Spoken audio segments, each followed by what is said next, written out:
Duo. Anyway, she was talking about, she's like, what if a ghost popped out to haunt you and it was Vietnamese, had a heavy Vietnamese accent, it'd be like, boo. What the hell are you doing in my house? Just, it got me. I see, it still got you. You still got sent. I'm centered now. Me. Nope, I won't do it. Do it. Me. Jason needs to do it. He can do it really deep. No, I'm not. Baritone. Oh, my brain went the other way. Jason can go real deep. Nice and deep. That feller said the water was pretty cold. Okay, so next we're going to talk about duo operations or two-person clearance. Hopefully you've watched the first one, the one-person clearance, but whatever. Yeah. So we talked a lot about one-person clearance, the person making entries responsible for 360-degree security by him or herself. So now we're going to talk about splitting those workable areas up into a two-person job. So if I go right, then Jared goes left. You got it, exactly. I'm glad you're paying attention. So we're going to split up the room a little bit, split up the workable area. You'll start to see that things get solved a little bit easier and you increase your level of protection or your level of security just because you have another person to watch your back or another angle or something else. Like if we wanted to pan that, he could watch this hallway. So you'll kind of get an idea of what that looks like. What would you say is a realistic scenario where you would have two people only to clear something and not 3, 4, 6, 7, 8?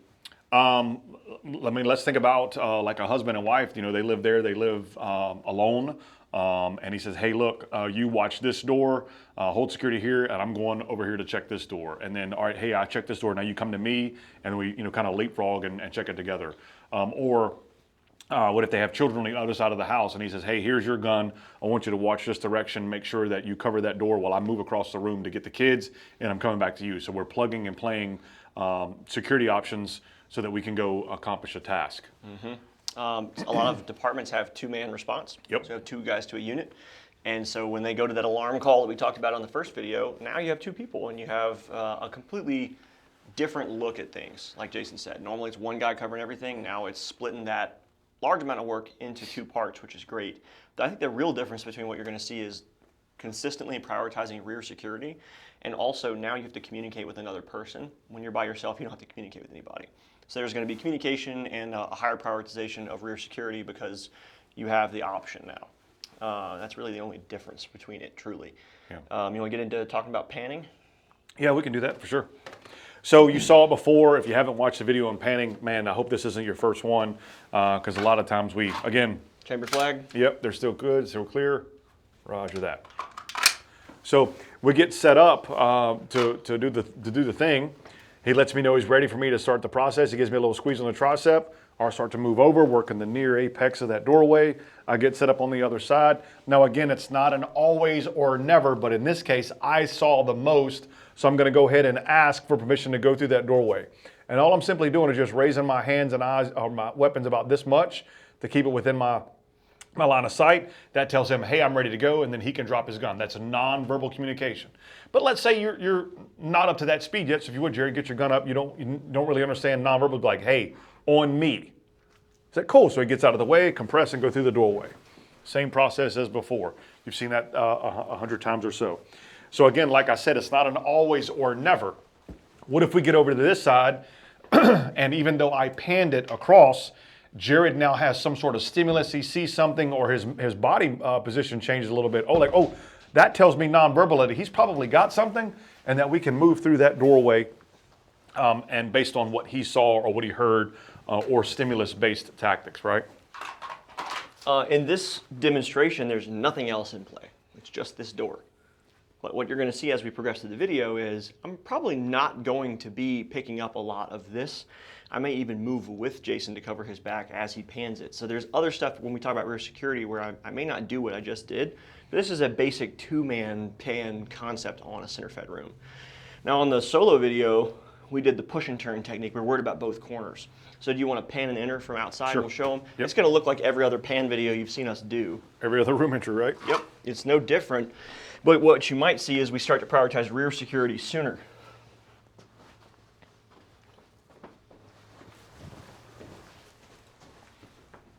So we both scanned over to each other.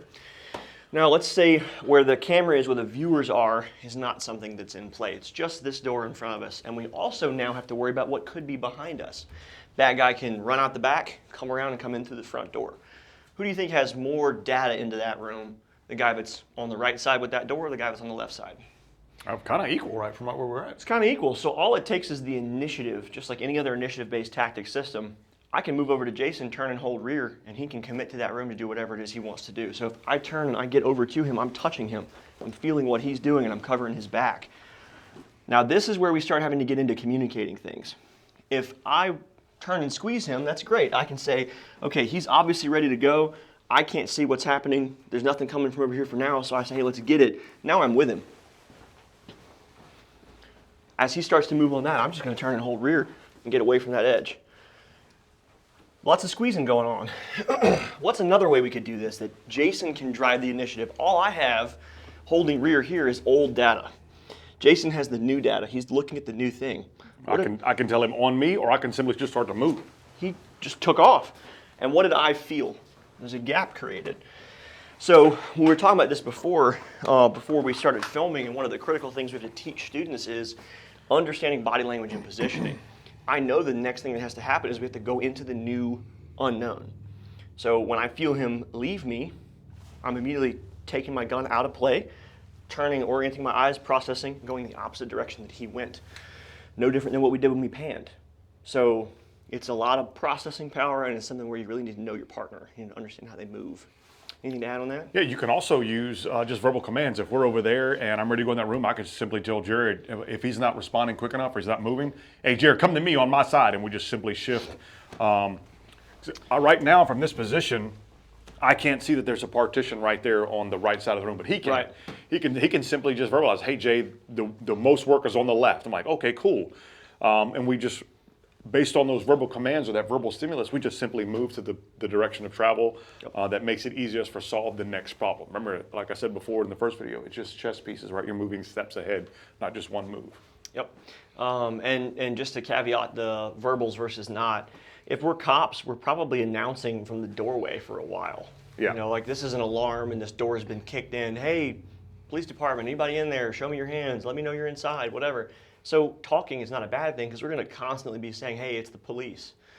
If you're a homeowner, maybe you're telling somebody, hey, I'm armed, get out of my house, whatever. So it's stealth to contact in a solo context is not really that common.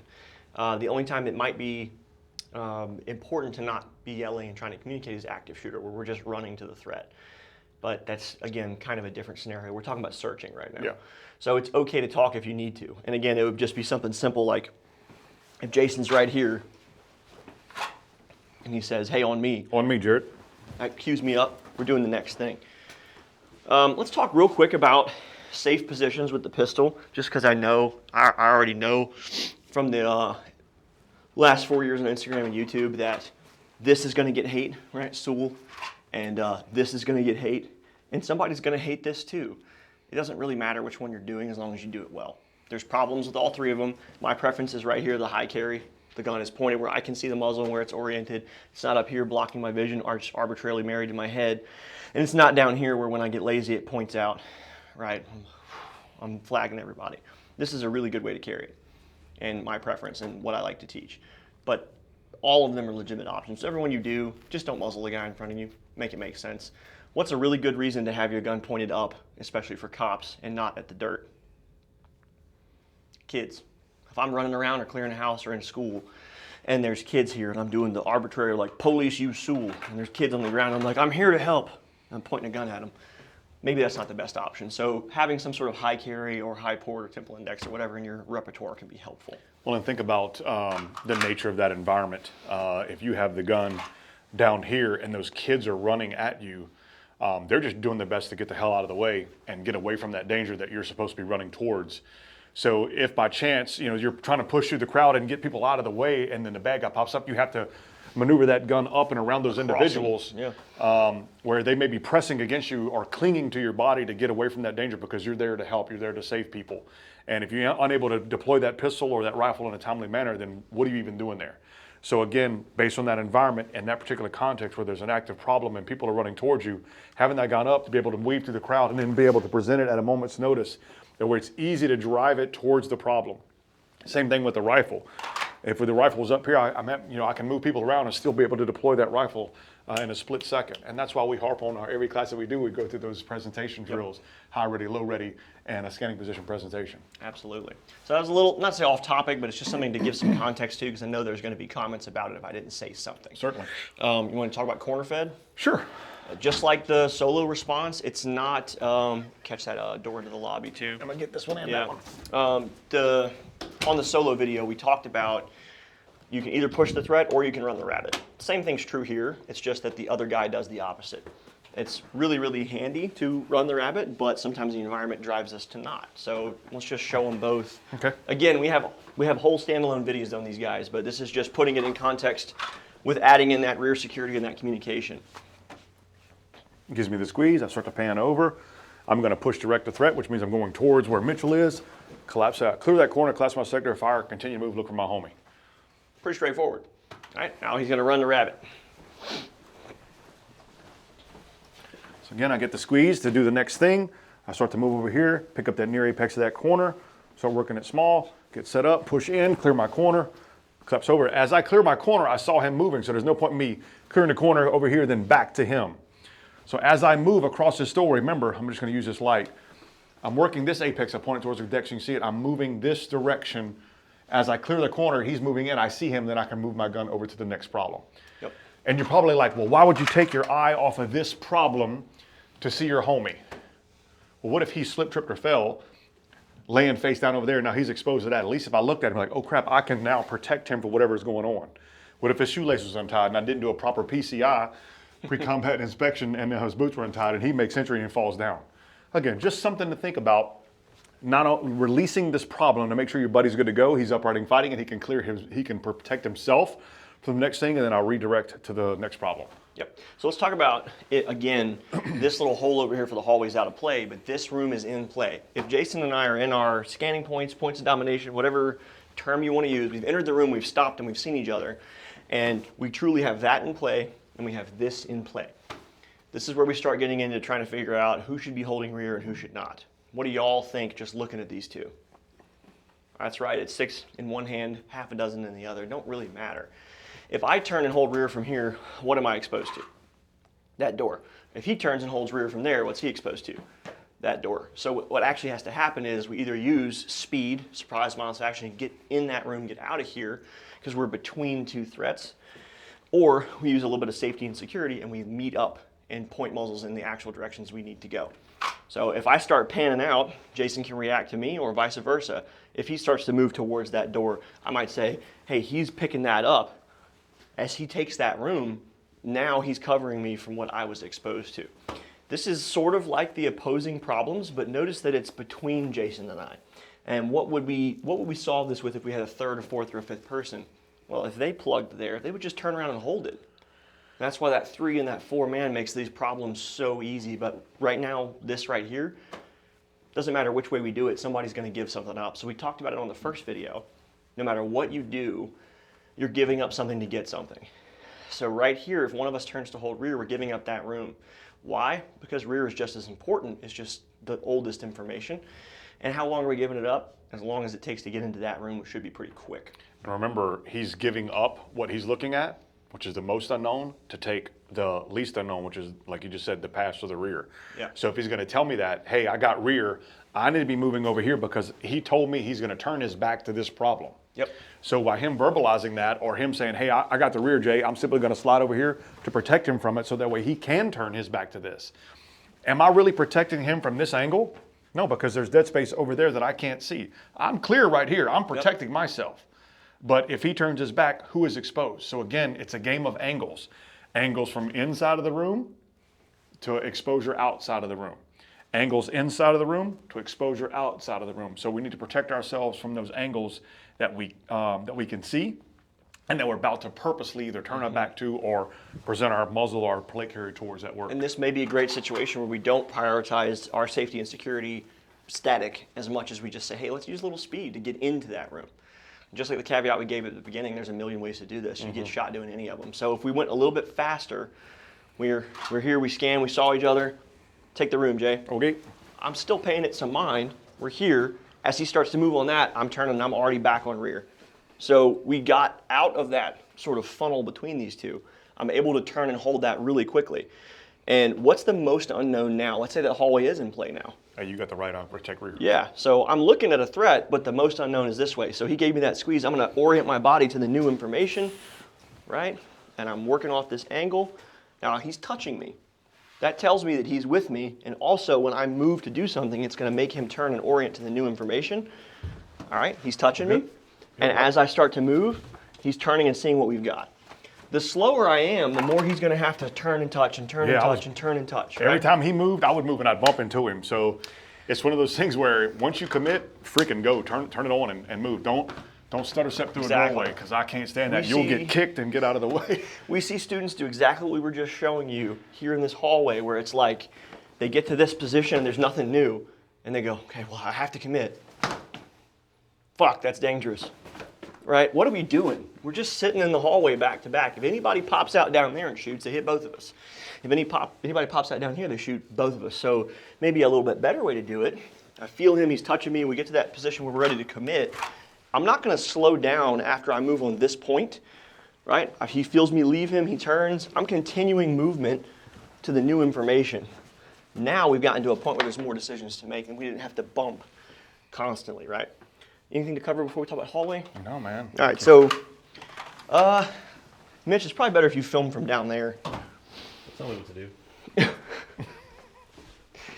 I guess if I paid you, I could, huh? Golly. Yeah. All right, so hallways. We're just talking about the single hallway problem, this one door this way. Where you are as the viewer is the long threat, or the long consideration. We have to worry about somebody could pop out down there, whether that's 10 doors, one door, the external door. It's the further consideration from what we call near threat proximity. So this is highest priority, that's next highest priority, and this is least priority. We got 3 problems, we only got 2 dudes. A lot of ways you could do this. We've done some Instagram content on this, and it gets picked apart because no matter which one you pick, it's the wrong answer. Somebody can pop out from the other side. So your preference, if you and I are just like this, we pop to this corner, you're stuck in rear, right? Me personally, I don't want to take a lot of time trying to pie this because I have that long threat. If I gave this up and I pied it over, now our backs are both to a threat. Jason's back is to rear, my back is to the long threat. We're really focused on this. It's an option. I could simply do a center check if I wanted to. So again, Jason's holding rear. He feels me leave. I get to center. I commit. What could he have done if I popped out center and he saw a threat? Do you think he really had a shot? If I'm here, can he shoot past me? Especially not if I'm committing, right? So I have to consider, as the first man in a compressed residential hallway, what's actually best for my team. Again, is being static, is having that security and safety for me in mind as effective as maybe getting the fuck out of the hallway. Maybe getting out of the hallway is better. So this is a case for, hey, we panned a bunch of stuff over there when we had the room. But if we don't have the room, or we're stuck in a 3-way death funnel, maybe we should use a little speed. Yeah, we call that renting the hallway, owning the room. Yeah. So Jason, again, he feels me leave him, and I'm just going to commit to the room, and he's going to take the other side. I could button hook so he has less work to do. That gives him also time to catch up, but that's one of those things probably would be debated till the end of time. Oh, yeah. Yeah, just go the opposite direction of the man in front of you. So if he goes straight, I go to the other side. If he turns and button hooks, then I just go to the other side. And y'all can debate that stuff in the AAR, the after action report. Hey, when we went in that room from the hallway, why'd you go left, man? It was a look bigger, so I decided just to button hook and go left. Cool, awesome. Yep. Hey, we were in that hallway and you chose to go straight. Yeah, the flow technique is just easy for me. I knew you were a button hook beast, so just friggin' knock it out and get it done, right? We get Brady in here. From this side, Jason looking out. He's looking at what we would call the future, right, or the most unknown. I'm looking out at the past or rear security. So who do you think has priority between the two of us? That's right, it's the guy looking at the most work. So I'm gonna open that up for him. He's gonna push out, I'm gonna cover his back, and then turn and get to the next thing. Why am I not trying to immediately just touch his back? Well, that means I got to walk backwards. You know, if I come out, I present, I don't see anything, and then I'm like, oh shit, there he is. Here I am. I would much rather you guys turn and assess, especially after an aggressive action, which is what we were presenting in this hallway. Don't make a bunch of little aggressive actions. Move smoothly to the next decision. So I come out, check rear, I'm getting the gun up, I'm turning, and I'm saying, hey, let's get in that room. And that's it. Super, super straightforward stuff. Anything else you want to cover on that, Jay? I know it's not the entire curriculum by a long shot, but Yeah, no, I mean, we spend a full day and a half on just two-man movement. Just a lot to process.